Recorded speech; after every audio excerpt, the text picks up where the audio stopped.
रायगड जिल्ह्यातील खालापूर इथं शेतकरी कामगार पक्षाच्या 79व्या वर्धापन दिनानिमित्त भव्य मेळावा आणि शक्ती प्रदर्शनाचं आयोजन करण्यात आले। राज्याच्या विविध भागातून आलेल्या सुमारे 25,000 कार्यकर्त्यांच्या उपस्थितीमुळे संपूर्ण परिसर लाल बावट्यांनी दुमदुमून गेला।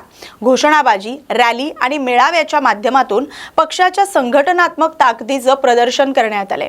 या मेळाव्याला शेकापचे सरचिटणीस जयंत पाटील, महाराष्ट्र काँग्रेस प्रदेशाध्यक्ष हर्षवर्धन सपकाळ, राष्ट्रवादी काँग्रेसचे आमदार रोहित पवार, आमदार बाबासाहेब देशमुख, राज्य प्रवक्त्या चित्रलेखा पाटील यांच्यासह विविध पक्षांचे पदाधिकारी आणि कार्यकर्ते उपस्थित होते।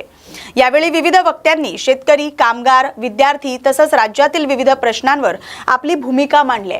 कार्यक्रमादरम्यान पद्मश्री भिकल्या धिंडा आणि आंतरराष्ट्रीय क्रीडापटू शीतल गायकवाड यांचा विशेष सत्कार करण्यात आलाय। बघा, तिथं जे काही तिथं हे झालं होतं, मुलांना तिथं मारण्यात आलं होतं, लाठीचार्ज झाला होता, खेळ्यांनी मारण्यात आलं होतं। बीजेपीचे कार्यकर्ते, पोलीस सोडा, बीजेपीच्या कार्यकर्त्यांनी सुद्धा युवांना तिथं मारहाण केली होती। पहिलं या सर्व नेत्यांनी, अमित शाह साहेब असतील, मोदी साहेब असतील, युवांची तिथं त्यांनी दिलगिरी व्यक्त केली पाहिजे। सुरुवात तिथून होऊ शकते।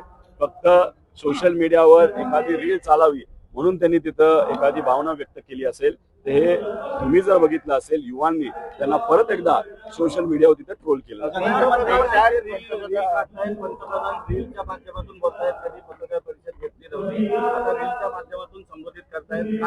आमचा पत्रकारांवर विश्वास आहे, आमचा लोकशाहीवर विश्वास आहे, त्यांचा तसा रीलवर विश्वास आहे। पण रीलवर ते अवलंबून असल्यामुळे तुम्ही जर बघितलं असेल, त्यांना ट्रोल पण रीलच्या माध्यमातून खूप मोठ्या प्रमाणात केलं। पूर्वी मनमोहन सिंग साहेब हे तिथं पत्रकारांना सातत्याने भेटत असत, जेव्हा भारताच्या बाहेर प्रवास करत असत तेव्हा पत्रकारांना ते स्वतःच्या विमानामध्ये तिथे घेऊन जात होते। आणि मग काय झालं, कसं झालं, काय या देशामध्ये आपण करणार आहोत, कसा फायदा आपल्याला देशाला त्या दुसऱ्या देशाकडनं होणार आहे, याचा संवाद हा आधीच्या पंतप्रधानांचा आणि पत्रकारांचा होता। पण आत्ताचे पंतप्रधान पत्रकारांची न बोलता रीलवर बोलतात, हे मात्र दुर्दैवी आहे। केंद्र शिक्षण मंत्री हे देवेंद्र फडणवीस होतील आणि त्याचबरोबर हे पंतप्रधान नरेंद्र मोदी आणि फडणवीसांना देखील माहिती आहे, असं थेट सामना आग्रलेखातून करण्यात आलं। मला वाटत नाही फायनान्स मंत्रालय हे कदाचित तिथं आपल्या महाराष्ट्राच्या मुख्यमंत्री साहेबांना पाहिजे असावं, पण त्यांना तिथं मिळालं नाही का त्यांनी त्याला नकार दिला हे आम्हाला तरी सांगता येणार नाही। पण काही ना काहीतरी मुवमेंट दिल्लीमध्ये आपल्या महाराष्ट्राच्या मुख्यमंत्र्यांची आणि तिथे असणाऱ्या नेत्यांनी त्यांना तिथं विनंती केली की तुम्हाला दिल्लीमध्ये यावं लागेल। असं देखील लिहिलंय की राज्यात त्यांचा आवडता मुख्यमंत्री होईल, म्हणजे फडणवीस यांचा आवडता मुख्यमंत्री असं देखील लिहिलंय। मला असं वाटतं की त्यांचा आवडता होईल का अमित शाह साहेबांचं होईल ते नंतरच आपल्या सगळ्यांना कळेल। दादा, शेकाप डावी इंडिया आघाडी सोबत राज्यात आहे, तर केंद्रात आणि राज्यात सर्व डावी आघाडी ही इंडिया आघाडी सोबत असणार आहे का?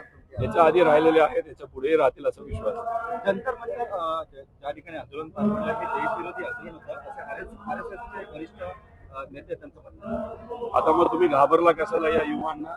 मोठ्या प्रमाणात हे युवा रस्त्यावर आले आणि तुम्ही घाबरला, तुम्ही बॅकफुटवर गेला। मग कुठं ना कुठंतरी या युवा शक्तीला तुम्ही घाबरला। आणि आता जेव्हा युवा शक्ती आता आपापल्या घरी गेलेलं आहे, तेव्हा तुम्ही आता धीटपणा दाखवत त्या युवांवर जर बोलत असाल तर त्याला धीटपणा आपण म्हणत नाही, त्याला घाबरूटपणा आपण नक्कीच तिथं म्हणू शकतो। अभिजित टिपके आहे, हे भारगावी शिकले, अमेरिकेत शिकले, एवढा कसा यासाठी एक आरटीआय देखील टाकण्यात आलेला आहे। अभिजित टिपके यांचे वडील एक वरिष्ठ अभियंता आहे, त्यांच्या खात्यात 65 ते 70,000 बघा, तुम्ही ज्या मोठ्या कलाकार, त्यांचं नाव मी विसरलो, त्यांनी युवांबद्दल आणि महिलांबद्दल भाजपच्या खासदार तरी अतिशय खालच्या लेवलला जाऊन तिथे स्टेटमेंट केलं। आणि ते बोलत असताना काय बोलतात की हे जे काही मॉडर्न आणि वेस्टर्न हा जो विचार आहे तो देशासाठी योग्य नाही। पण या देशामध्ये अनेक असे मंत्री आहेत भाजपचे, ज्यांची मुलं हे अमेरिकेमध्ये आणि लंडनमध्ये तिथे अभ्यास करत आहेत, शिक्षण घेत आहेत। त्याचा विरोध आम्ही करत नाही। त्यामुळे भाजपचे दाखवायचे दात वेगळे आणि खायचे दात वेगळे।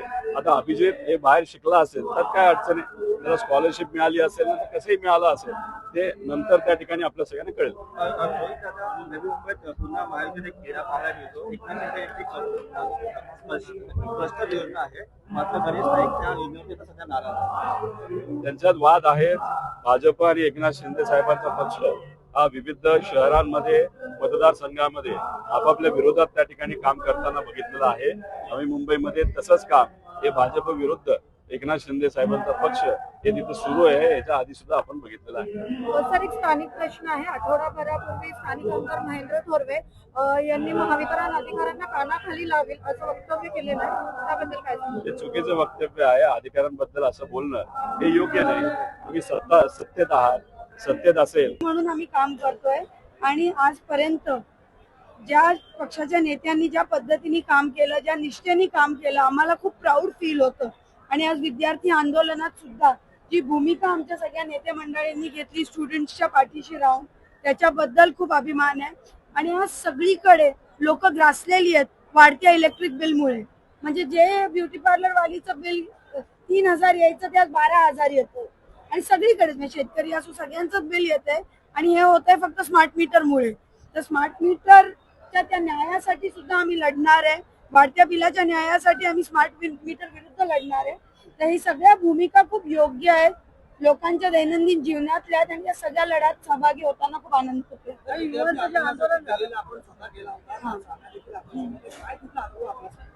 नाही, विद्यार्थी आंदोलन गेल्यावर विद्यार्थी खूप चिडलेले, पण त्यांच्यावर खूप प्रचंड दबाव होता.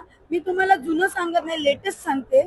आता ज्या पद्धतीचा पोलिसचा क्रॅकडाऊन चालू आहे की प्रत्येक सोशल मीडिया अकाउंटवर जातात, त्यांचे पर्सनल डिटेल्स लीक करतात आणि त्यांना दबाव करतात की तुम्ही हे पोस्ट करू नका, अशी प्रधानमंत्र्यांची माफी मागा, तशी मागा. तुम्ही आज फेर डिसूजा नावाचे पत्रकार आहे, जी फार क्रेडिबल पत्रकार आहे, तिच्या सगळ्या पोस्ट पहा, हे पहा.